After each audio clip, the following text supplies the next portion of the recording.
Hello everyone and welcome to another high-low game of Age of Empires. Today we've begun transitioning our baby from 2 naps a day to 1, and it has been an absolute mess full of screaming, pleading, fist-pounding, and ultimate resignation. So basically, your average game of Age of Empires. Speaking of, let's watch MbL playing as the Bulgarians in red take on WeS.Hearttt, playing as the Saracens in blue. Now all the players herd their herdables, explore their immediate surroundings, and try to get their butts up to Feudal Age ASAP. Not a bad time for us to look at the Civ matchup that we are going to be watching today. Now the Bulgarians are what I would call a cost-cutting civilization. Their militia line upgrades are free, their blacksmith and siege workshop upgrades cost 50% less food, and their blacksmiths work almost twice as fast as normal.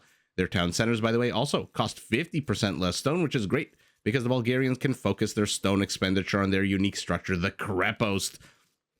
Think of the Krepost as a mini castle similar to the Sicilian donjon, which we've seen recently, except it's more expensive, but also comes with more HP, a higher attack, and more armor. It does provide 20 population room, and it can only be built starting in the Castle Age.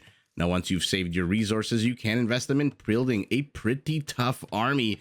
Even though Bulgarians don't get champions, they can upgrade their two-handed swordsmen to be super tanky with a huge +5 melee armor boost, and they can turn their cavalry Japanese by upgrading them to attack 33% faster, which is fantastic news for their unique unit, the Conic. Think of this as a two-for-one unit that starts out as a tanky, powerful, flail-wielding cavalryman that transforms into a less tanky but still powerful infantry unit when he gets knocked off of his horse. MbL heading straight for the Piggly Wigglies, which I'm assuming he's going to send right underneath the town center for pepperoni. In any event, the Saracens, taking a look at the top right of our map, a civilization whose strong market can be used to get an early to mid-game advantage over their opponents. To start with, their markets only cost 75 wood, and their commodity trading fee is fixed at 5% right at the very beginning of the game, which is significantly lower than the 30% that other civilizations have to pay when they, for example, buy food early on. Now, using this economic advantage, the Saracens can also field quite a hard-hitting tanky army. Their foot archers come with an attack bonus against buildings, which makes their Feudal Age and early Castle Age aggression pretty scary. Their camels come with 25% more HP. Their trebs, their mangonel line units can be upgraded to increase their attack, and their unique unit, the Mameluke, is a ranged melee camel unit that comes with a pretty big attack bonus against cavalry, which may be bad news bears for our Bulgarian. Now, if, as sometimes does happen on the field of battle, when two armies collide, there are units that are injured whose HP may not be at 100%. Well, in that case, the Saracens can upgrade their monks to automatically and passively heal all units, multiple units nearby, at a ridiculous rate of 75 HP per minute. Those are the two civilizations we've got before us. More Piggly Wigglies discovered by MbL as he moves out. Or maybe he discovered them before and now he's collecting them as he moves out.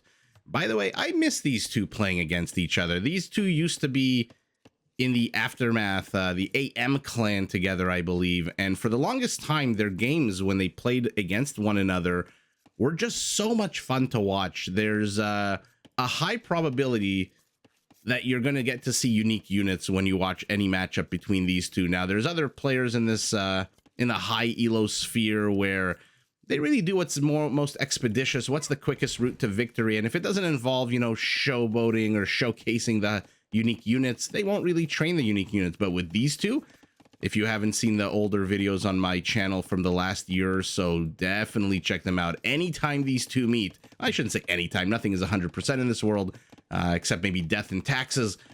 But 99.9% of the time these two meet, there are going to be fireworks. And so I am very excited to cast another MbL WeS.Hearttt game because, yeah, it should be pretty fun. Now, as the players begin exploring each other's settlements, why don't we take a look at the map itself and see where our battlefield is today and where, more importantly, are the players' resources. MbL primary gold and extra stone nice and secure to the back. Additional gold and primary stone all in the very forward position. Will WeS.Hearttt see the move out of 3 villagers? No, he won't. He does see the militiaman, which notifies him that his opponent is going to be a little bit more aggressive than normal. And now the other militiaman returns home with the scout. He does not want, MbL does not want Heart Scout, who is now in Feudal, by the way. If you're not familiar with how scouts work, their stats improve significantly from Dark Age to Feudal. Not only does their attack jump from 3 to 5, but their line of sight increases as well, which is why he's seen those villagers as they move across the map. But anyway, let's see what those villagers are for. While we see 1, 2, 3 forests in a triangle shape, MbL's entire forward position here completely open. And then, oh my goodness, this looks real cool, but this is so annoying. This is something that if you were the Armenians or Georgians, you would be laughing at your opponent, but this is going to be very hard to take without plopping down 1, 2, 3, 4, 5 lumber camps. But we'll see whether or not he even takes it at all. Heart's a base, which is already getting pressed into with an archery range that he sees, by the way. Primary gold off to the side, primary stone nice and secure to the back. Also has additional gold to the forward position, but it looks like MbL has already occupied a little bit of a stone pile and a little bit of a gold pile here. Has he seen the gold though? No, he hasn't. His scout will discover it in a second. And so those are already behind enemy lines for Heart, who needs to now get rid of this archery range. Now, obviously, you need to get rid of that archery range. You do not want your enemy's infrastructure right on top of your head. But now that it's lamed-ish, because these are secondary resources, so not exactly lamed anytime soon. But the clock is ticking. Got to get rid of that archery range so you can mine that gold, get that stone. 1, 2, 3 forests in a weird position here. Not really offering much in the way of flank support, but forward position much easier to wall off, for example, than MbL's, whose forward position is completely open. First kill of the game going to our Bulgarian as he shoots down a skirmisher, only to immediately lose a skirmisher of his own. So the usual Feudal Age micro, the usual Feudal Age tit for tat, as both players sitting on 24 villagers, 5 and 6 army count. Let's see what the army counts actually, or army compositions actually are, as, oh no, MbL loses his scout. If he was weak, probably should have sent him on relic duty, just like Heart should do here. I don't know what you expect to really accomplish with a 2 HP scout, except maybe scouting parts of the map. That might be a good use for him. 2 kills to 1 is our Saracen, as he faces what? 2 Bulgarian men-at-arms, 3 skirmishers, 2 villagers not really doing much because the wood count is not really there for MbL at the moment. Will this be a tower push? Will this be a tower placement at all? So the armies have, despite being quite interesting at the start, have devolved into the usual skirmisher versus skirmisher. MbL holding his men-at-arms at bay at the moment. What are the upgrades, if any? Absolutely none on you. Absolutely none. And it looks like fletching gotten here for our Saracen, so he's going to be able to reach a little further, hit a little harder. In the meantime, MbL doing what the pros do when they can't really attack anymore. He builds a house. Okay, 125 wood for a house and a mining camp could have been used for more infrastructure. By the way, that super duper weak scout has an army guard here of 2 archers. We'll see what that little tiny army with a massive 32 HP for all 3 units can accomplish at home. Basically, there's enough HP there to call his mom to pick him up from the battle, to say, hey, I got my butt kicked by a bunch of villagers. Please come pick me up. I want to go home. Okay.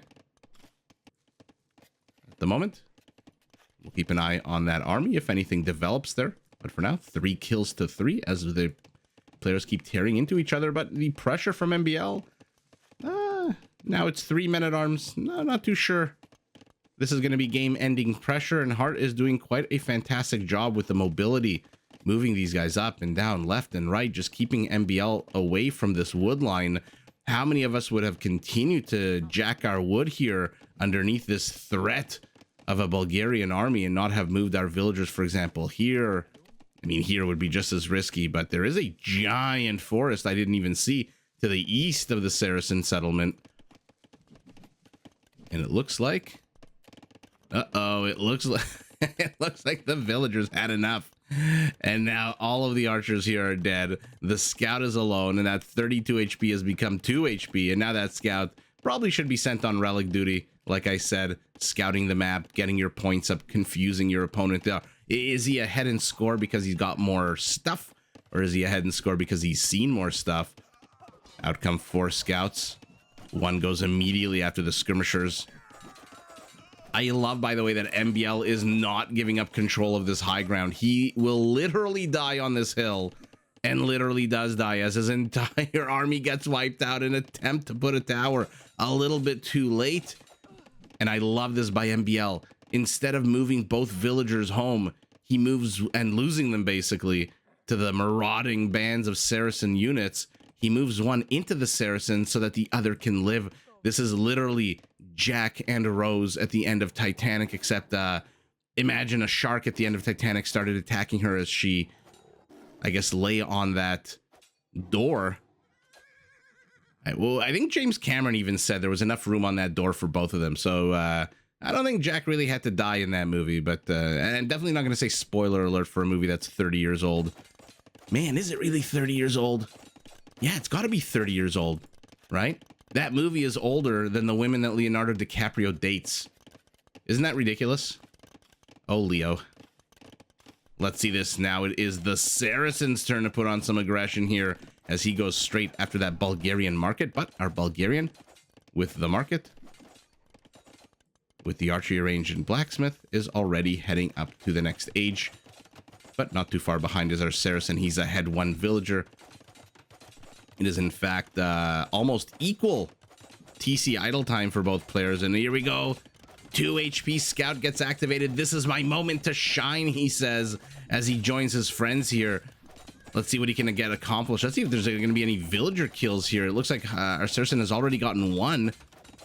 That one that we saw here die from MbL, but one farm gets evacuated. I mean, these two players are just so cool under the pressure. They know that these armies are not really going to kill these villagers very quickly. He places a defensive tower in case this happens, in case Heartt oversteps and enters into this kill zone. Although only one villager in here, surprisingly.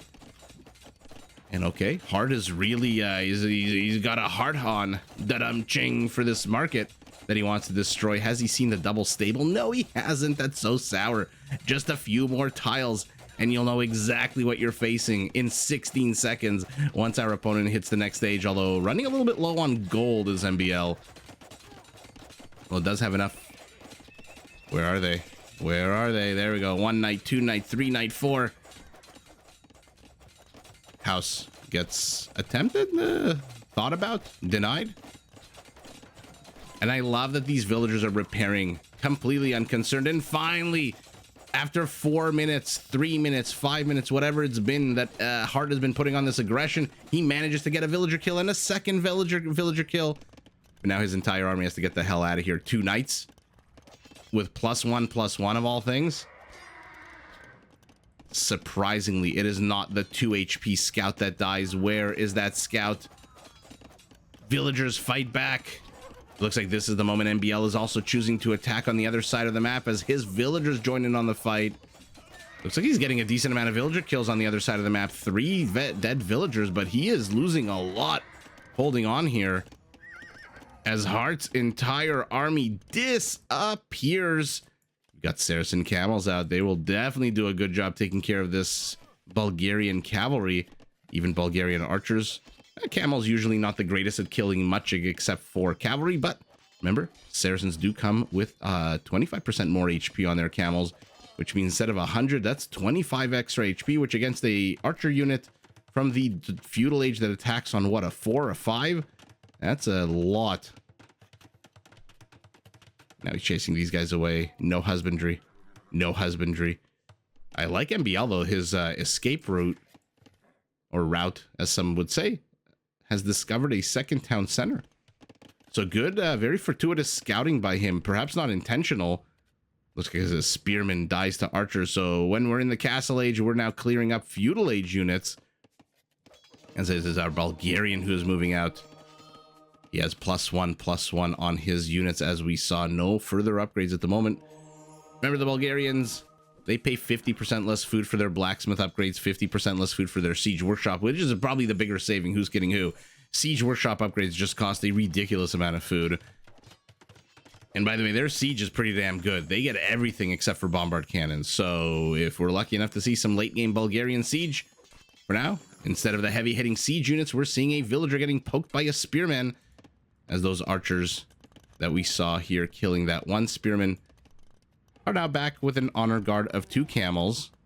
Not too sure these knights want to engage right now. Your armor is great, but not against the +9 attack bonus of a camel, especially not if you're ignoring the camel and going after the archers. But a bit of a confusing chase here. Archers use the opportunity to fire a few arrows at those chasing knights. Where are the camels going? Is he just leading him away from the archers? If he is, why are the archers following? Go back and kill some villagers. I thought maybe Heartt was going to take the high ground here. This is literally the only high ground for miles. But no, he's heading home. Has the tinkle spearman got the village? Is it still the same villager that he's been tinkling at? I mean, bro, take a hint. She's not into you. And the town center says, okay, here's your hint, as it pumps him full of arrows. Army counts 12 to 11. Villager counts. MbL is down 8 villagers. Of course, he's down to he only has 1 town center. He's got 2 stables in the rear position. No additional infrastructure in the front except for this one monastery, that one villager that he saved, proving her weight in gold. Okay.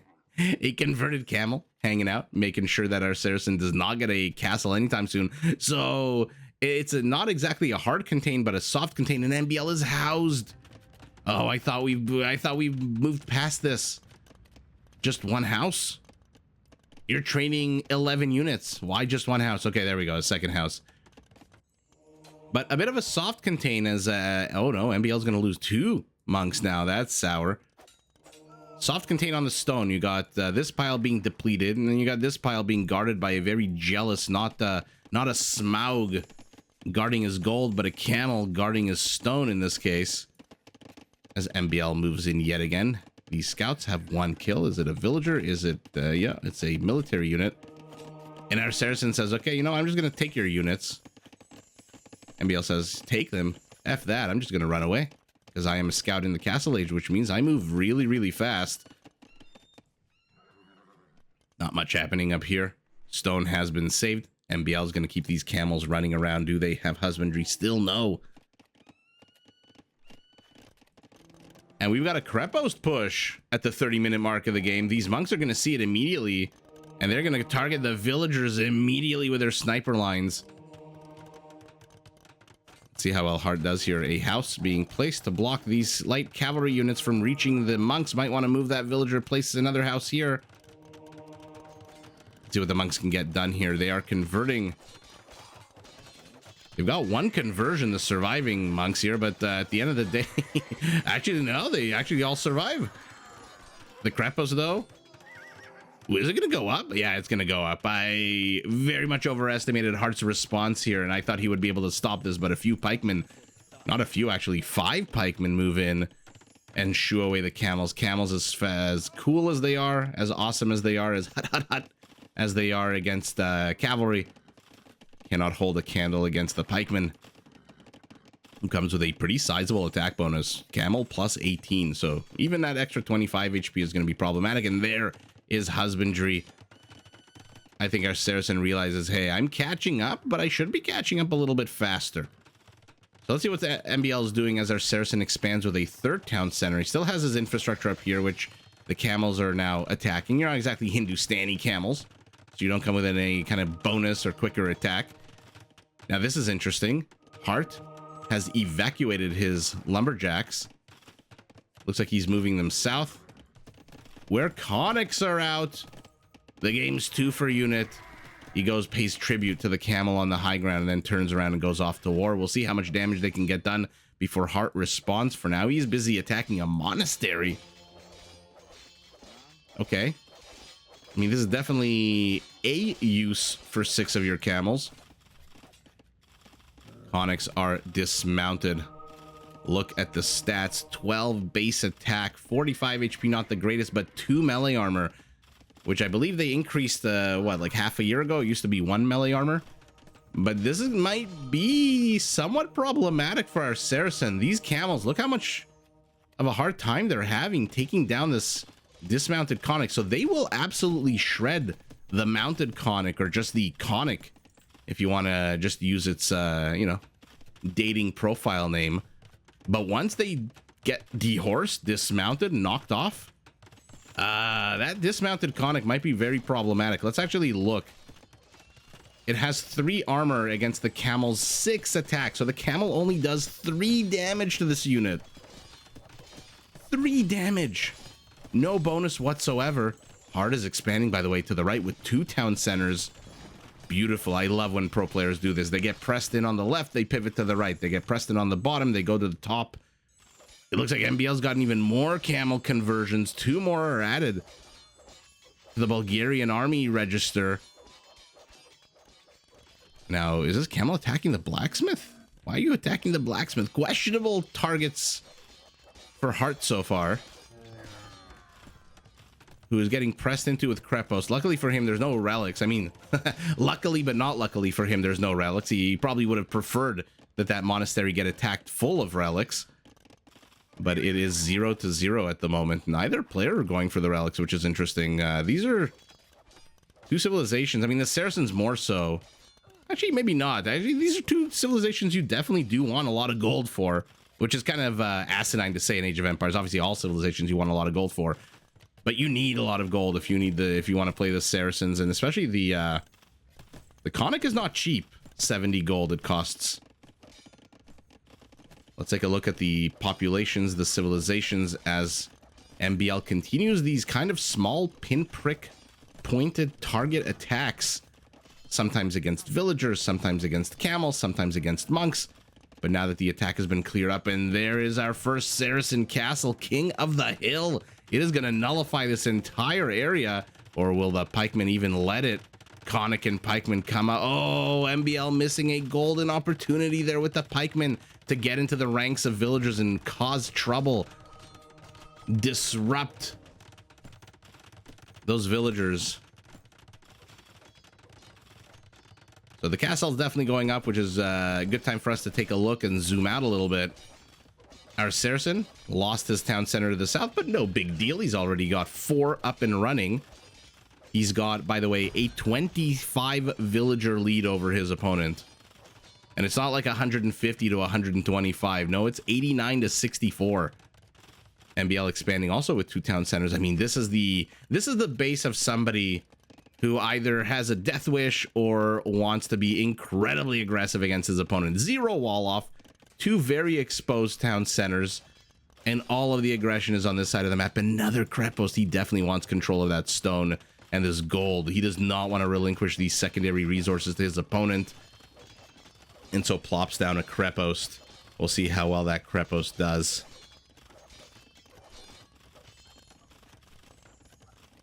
For now, like I said, MbL sending in these small little squads of units. These ones are definitely going to go after the villager. But this castle, slowly but surely working away at that infrastructure. Army counts are similar. Villager lead still in favor of our Saracen, who goes through a bit of a traffic jam here to get to these 2 knights. As a whole body of Conics moves in with a pretty much welcome mat rolled out for them, with a house getting deleted here. They're going to catch out a whole bunch of villagers, but they are getting converted en masse. 1, 2... Okay, not exactly en masse. Yours truly exaggerated there a little bit. 1 monk does die here, but as does a knight. And now the thudding, thumping attack of that flail.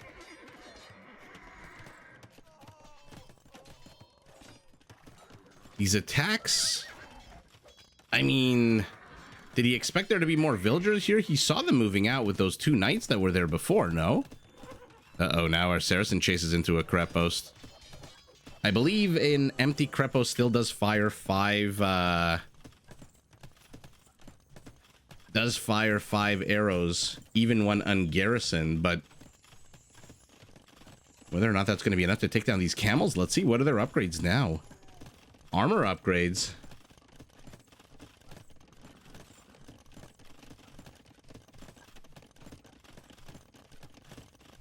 Okay.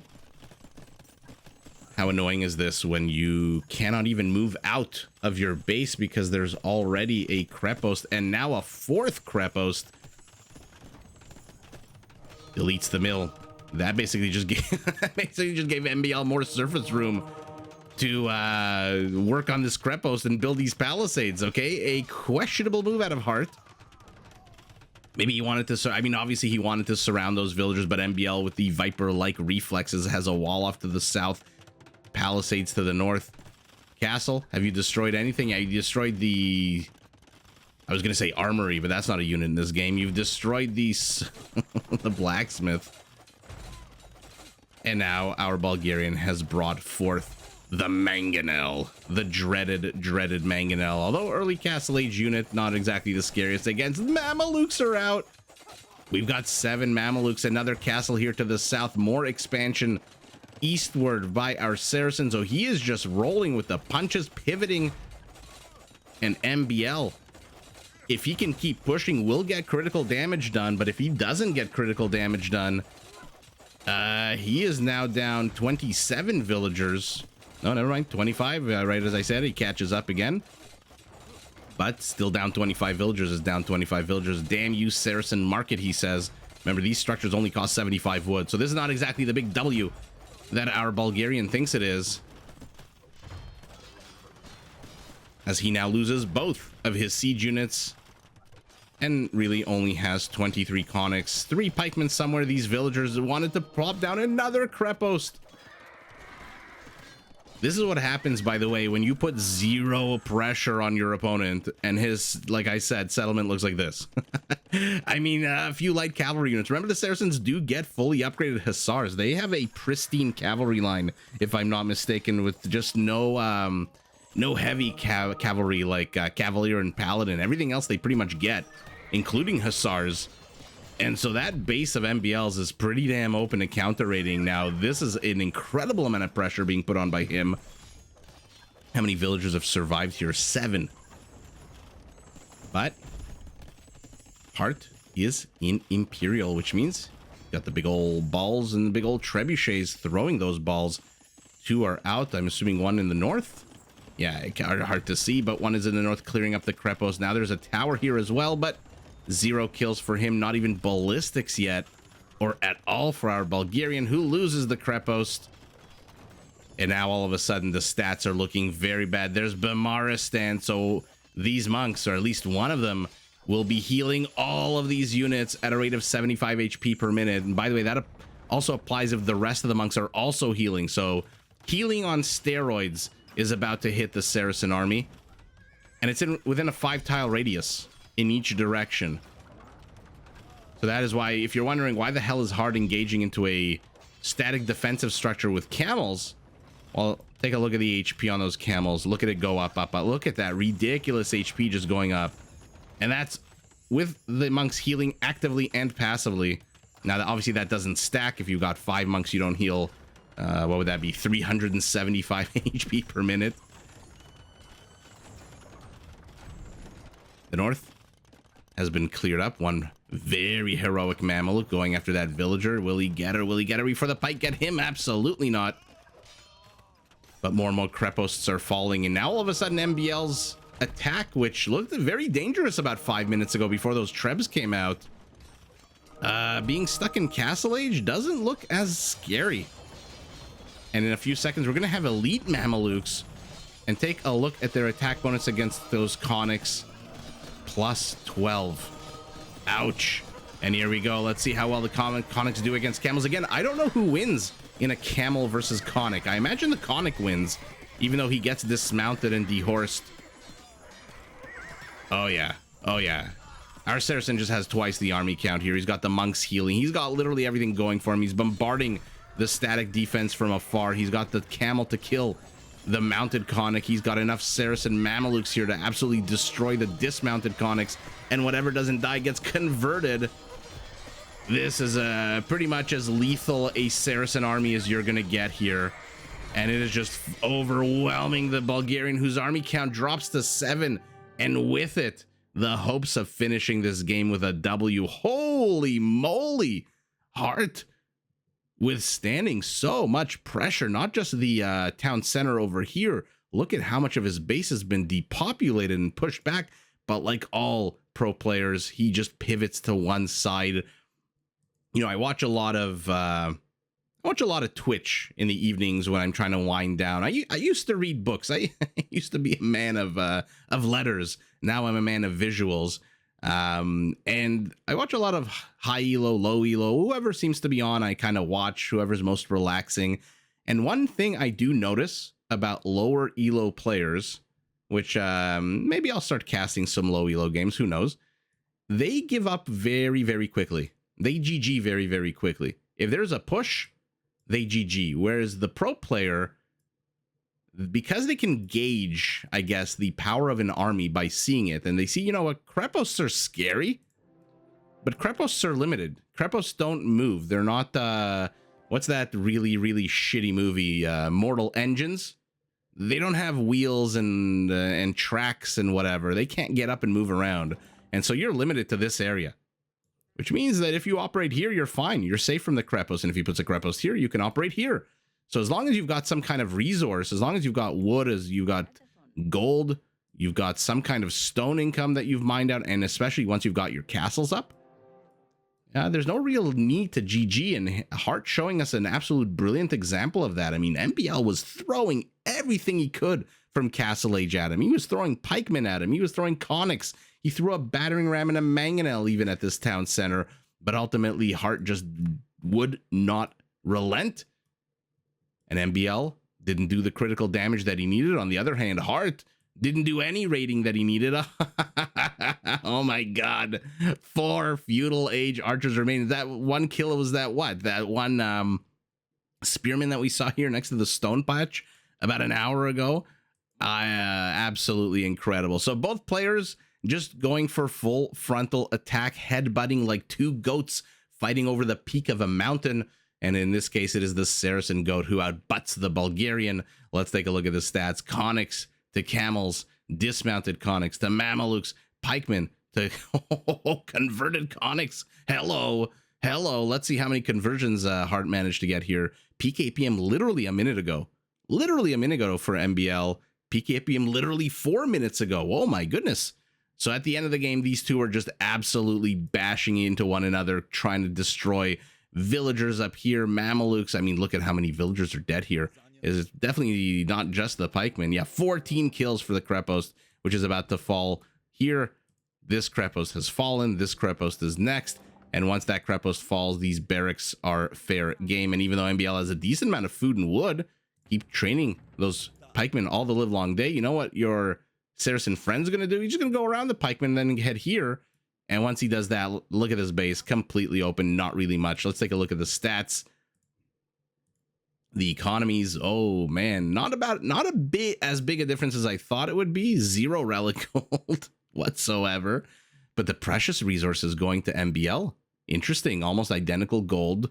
This is where all the Krepos came from, but a lot more wood and food for our Saracen, who is ahead. What is that, about 8,000 resources? So 25% bigger economy, which is still huge, don't get me wrong, but given that villager lead, I thought it would be at least 30 or 40% bigger, but there you go.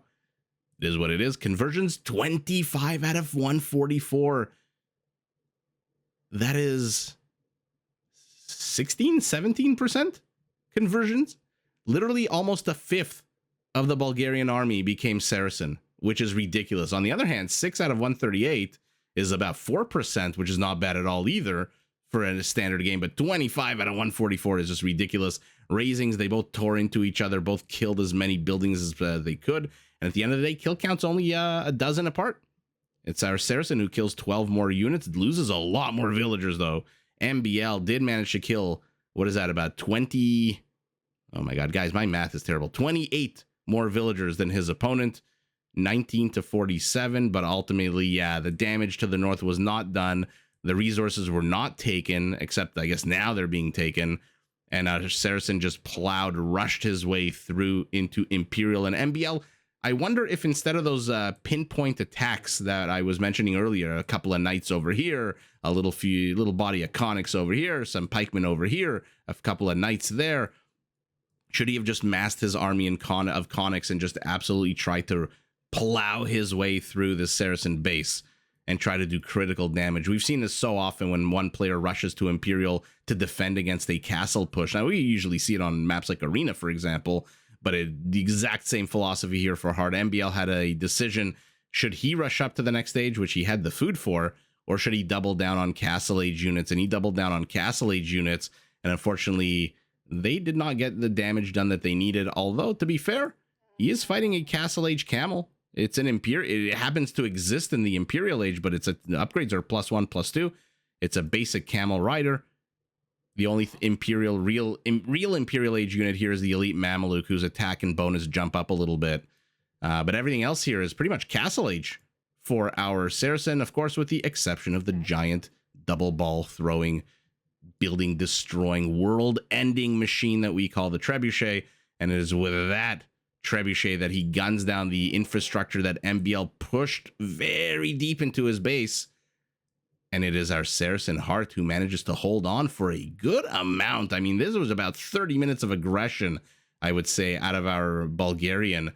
And as I told you, I really miss these two players playing against each other, because this is the kind of game that you get when these two players meet one another on the field of battle. And a lot of time they used to practice together when they were in the Aftermath clan, and funny build orders and meme builds and stuff like that, which is always fun to watch. I mean, who doesn't want to watch this? Look at this. But Maristan monks, elite Mamelukes, camels, and a whole bunch of converted units, conics and knights and so forth. And ultimately, though, it is our Saracen with the hold who takes the W, who gets a huge number of conversions, and who does not fall to the Bulgarian pressure. But GG in a very fun matchup to both players. Did you enjoy this video? Check out these other clips and make sure to subscribe and enable notifications so that you're notified of my latest uploads.